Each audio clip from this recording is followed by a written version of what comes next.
Kevin fever movie की शुरुआत में हम एक हेनरी नाम के आदमी को देखते हैं जो अपने डॉग के लिए शिकार करके लाता है, लेकिन जब वो उसके पास पहुंचता है तो देखता है कि वो किसी बीमारी से इन्फेक्टेड हो गया है। इससे बहुत ही बुरी तरीके से वो मारा गया है। जब वो उसे छूता है तो इन्फेक्टेड ब्लड हेनरी के ऊपर भी गिर जाता है। फिर सीन शिफ्ट होता है और हम 5 दोस्तों को देखते हैं जिनका नाम पोल, केरन, बर्ट, जेफ और मर्सी होता है, जो एक हफ्ते के वेकेशन के लिए उसी जंगल की तरफ जा रहे होते हैं जहाँ पर उन्होंने एक केबिन रेंट पर ली होती है। रास्ते में वो लोग एक स्टोर पर रुकते हैं जहाँ एक लड़का बैठा हुआ होता है, इसका नाम डेनिस होता है। जब पोल उस लड़के से हाथ मिलाने के लिए अपना हाथ बढ़ाता है तो वो उसे बहुत ही बुरी तरीके से काट लेता है। तभी वहाँ पर स्टोर का मैनेजर आ जाता है जो उस लड़के का डैड होता है। वो अपने बेटे पर काफी गुस्सा करता है और उन लोगों से बताता है कि वो बाकी बच्चों की तरह नहीं है, तो मुझे इसके लिए माफ कर देना। इसके बाद वो मैनेजर पोल को अपने घाव धोने के लिए कहता है। इस दौरान वहाँ पर एक और आदमी मौजूद होता है जो उन लोगों के वेकेशन के बारे में सुनता है, तो उन्हें आगाह करता है कि वहाँ पर वो लोग केयरफुल रहें, यानी कि सावधान रहें, और खासकर तब जबकि वो जंगल में हो, क्योंकि वहाँ ऐसे लोग घूमते हैं जो इन्फेक्टेड होते हैं। फिर वो लोग केबिन में पहुँचते हैं तो वहाँ पर नेटवर्क न आने की वजह से बर्ट को काफी दुख होता है, क्योंकि वो वहाँ पर वीडियो गेम नहीं खेल सकता। इससे बाकी लोग उसे समझाते हैं कि वो लोग वहाँ पर एंजॉय करने आए हैं, न कि गेम वगैरह खेलने। इसके बाद हम पोल को देखते हैं जो कैरन के पास पहुंचता है और उससे नेटवर्क के बारे में पूछता है। वो बताती है कि नेट थोड़ा सा स्लो चल रहा है, लेकिन वो अब भी अपने फोटोज को अपलोड कर सकती है। इस पर वो उससे कहता है कि तुम्हें फोन रखकर एंजॉय करना चाहिए। इससे कैरन स्विमिंग के लिए जाती है और पोल भी उसके साथ जाता है, और स्विमिंग के बाद वो दोनों एक दूसरे से अट्रैक्ट हो जाते हैं और किस करते हैं। फिर हम बर्ड को देखते हैं जो एक गन लेकर बोर होने की वजह से जंगलों में खेल रहा होता है और वीडियो गेम को इमेजिन कर रहा होता है। उसी दौरान वो जंगल में मौजूद एक आदमी को शूट कर देता है जो कोई और नहीं बल्कि हेनरी होता है। इसी दौरान हम देखते हैं कि डॉग का इन्फेक्टेड ब्लड उसके ऊपर गिरने की वजह से वो भी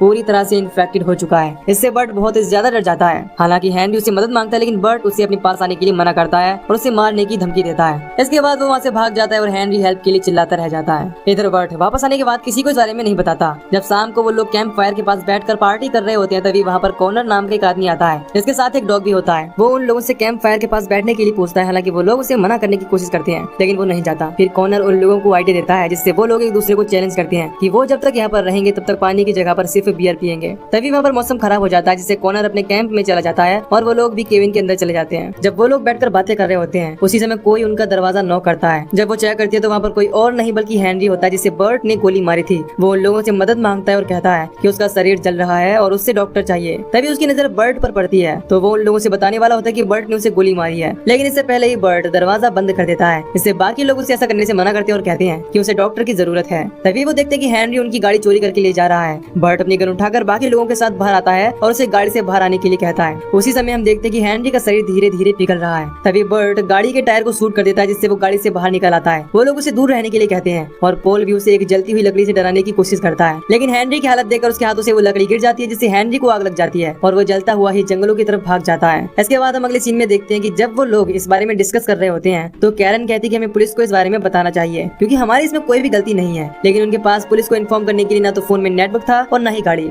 उनकी गाड़ी में भी इन्फेक्शन फैल चुका था। अब बर्ड कहता है कि हम कल सुबह गाड़ी को साफ करके उसे ठीक करेंगे और फिर पुलिस को जाकर इस बारे में इन्फॉर्म करेंगे। अगली सुबह हम कैरन को देखते हैं जो अपना सामान पैक कर रही होती है। तभी पोल आता है और उसे समझाता है कि कल हमने एक आदमी को गोली मार दी, गलती किसी की भी हो लेकिन ऐसा करना सही नहीं था और हमें साथ मिलकर काम करना होगा तभी हम इसे ठीक कर पाएंगे। इसके बाद कैरन इसके लिए तैयार हो जाती है। इसके बाद हम देखते हैं कि बर्ट और पोल हेल्प के लिए किसी को ढूंढने जा रहे होते हैं। तभी उन्हें रास्ते में कुछ आवाज सुनाई देती है और वो उस तरफ जाती है। वहाँ पर एक औरत एक पिग को काट रही थी। उन्हें देखकर वो बताती है कि अब यहाँ पर जितने भी पिग आते हैं वो सारे के सारे इन्फेक्टेड होते हैं, इसीलिए वो किसी काम के नहीं होते। जब वो लोग इस औरत से मैकेनिक के बारे में पूछते तो वो बताती है कि यहाँ आसपास कोई भी मैकेनिक नहीं है, इसीलिए तुम्हें टाउन जाना पड़ेगा। अगर तुम लोगों को टाउन जाना है तो मेरे घर चलो, मैं वहाँ से रिकी को कॉल करूंगी, इसके पास ट्रक है, वो तुम्हें ले जाएगा। उसकी ये बात सुनकर वो दोनों ही काफी खुश होते हैं और उसके साथ उसके घर पहुँचते हैं। यहाँ यह औरत उनसे हेनरी का हुलिया पूछती है और उनको हेनरी की फोटो दिखाकर कहती है कि क्या ये वही आदमी था। इससे उन्हें पता चलता है कि हेनरी उस औरत का कजन है। वो दोनों काफी डर जाते हैं और बहाना बनाकर वहाँ से चले जाते हैं। अगली सीन में हम देखते हैं कि केबिन के बाहर एक पुलिस ऑफिसर आती है जिसका नाम विंस्टन होता है, जो वहाँ पर पेट्रोलिंग कर रही होती है। इसके बाद पोल उसे बताता है कि उन लोगों के ऊपर एक इन्फेक्टेड आदमी ने हमला कर दिया था। ये सुनकर वो कहती है कि मुझे इसके लिए रिपोर्ट लिखनी पड़ेगी।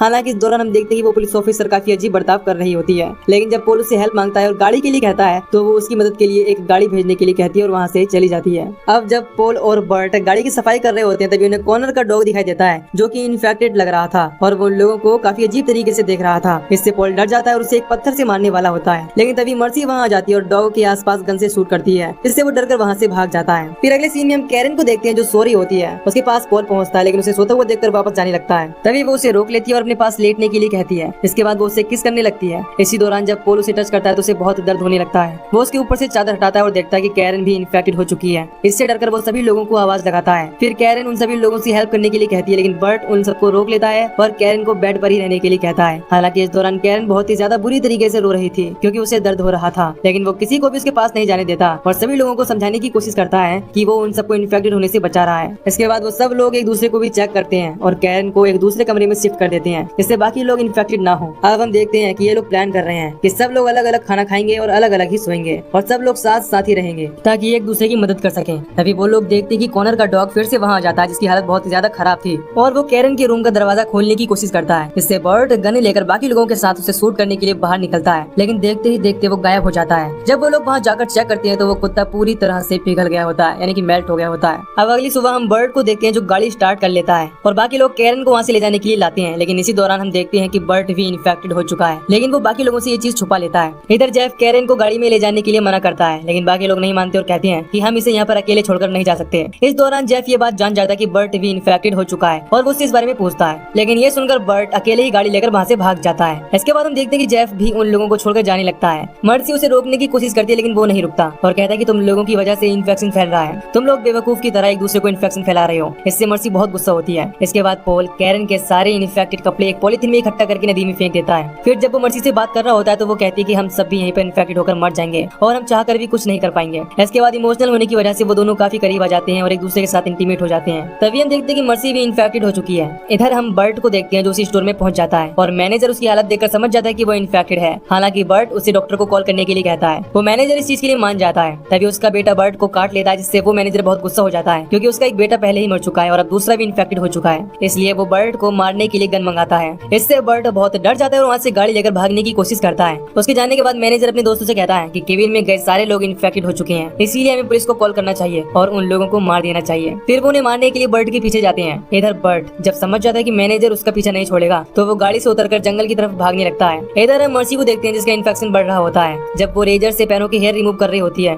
तो उसी समय इन्फेक्टेड होने की वजह से उसके पैरों से बहुत ही बुरी तरीके से स्किन निकलने लगती है, जिससे उसे बहुत ज्यादा दर्द होने लगता है। इधर हम पोल को देखते हैं जो नदी के किनारे खड़ा होता है। तभी उस पर हेनरी अटैक करके पानी में गिरा देता है, जिससे हमें पता चलता है कि वो जलने के बाद भी जिंदा था, लेकिन अब पोल उसे नदी में डुबाकर मार देता है। इधर मर्सी को इन्फेक्टेड होने की वजह से बहुत ही बुरी तरीके से ब्लीडिंग हो रही थी, जिससे वो बाहर जाकर मदद के लिए जेफ को आवाज लगाती है। तभी वहाँ पर वही इन्फेक्टेड डॉग आ जाता है जो उस पर अटैक कर देता है। इससे उसकी चीख निकल जाती है। इससे सुनकर पोल वहाँ पर पहुँचता है और देखता है कि उस डॉग ने मर्सी को पूरी तरह से खा लिया है। फिर उसे कैरन की आवाज सुनाई देती है। वो गन लेकर उसके पास पहुँचता है और देखता है कि वो डॉग उसे भी नोच रहा होता है। पोल उसे शूट करके मार देता है। इसके बाद कैरन उससे खुद को भी मारने के लिए कहती है क्योंकि उसे बहुत ज्यादा दर्द हो रहा था। वो बहुत ही पेन में थी। वो पहले तो मना करता है, लेकिन उसके दर्द को देखकर वो उसे मारने की कोशिश करता है, लेकिन गन से गोलियां नहीं निकलती। इससे वो वहाँ रखे फावड़े से उसका गला काटने की कोशिश करता है, लेकिन वो नाकाम रहता है। इससे कैरन उसे फिर से मारने के लिए कहती है, लेकिन उसकी हिम्मत नहीं होती और वो उस पर वहाँ रखा फ्यूल डालकर आग लगा देता है, जिससे वो जलने लगती है और उसे बहुत दर्द हो रहा था। ये सब देखकर पोल को बहुत दुख होता है। इससे वो रोने लगता है। तभी वहाँ पर बर्ट पहुँच जाता है जो पोल को बताता है कि वो लोग हमें मारने के लिए आ रहे हैं, और इससे पहले कि वो ठीक से कुछ बता पाता मैनेजर उसके सर को शॉर्ट गन से उड़ा देता है। इससे पोल बहुत डर जाता है। फिर जब उसकी नजर मैनेजर और उसके दोस्तों पर पड़ती है तो वो उन्हें गन से शूट करने की कोशिश करता है, लेकिन गन से फिर से गोली नहीं निकलती।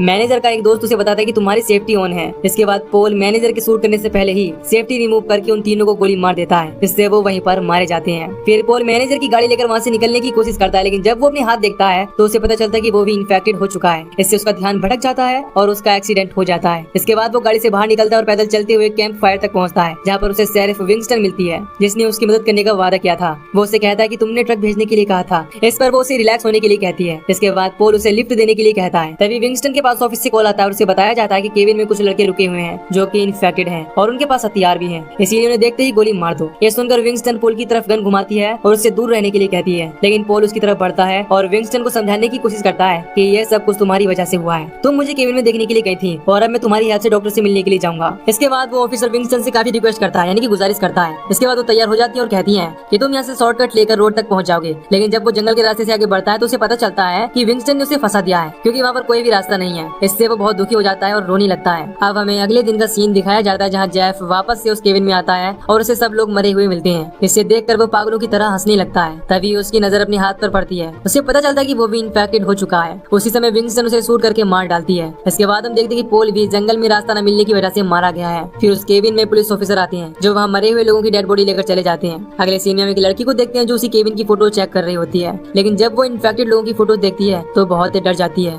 और इसी के साथ ये मूवी यहीं पर खत्म हो जाती है। तो दोस्तों, अगर आपको इस मूवी की एक्सप्लेनेशन पसंद आई हो तो वीडियो को लाइक और चैनल को सब्सक्राइब कर दीजिए, ताकि मैं मिलूंगा आपसे न्यू वीडियो में। Till then take care, love you, bye bye.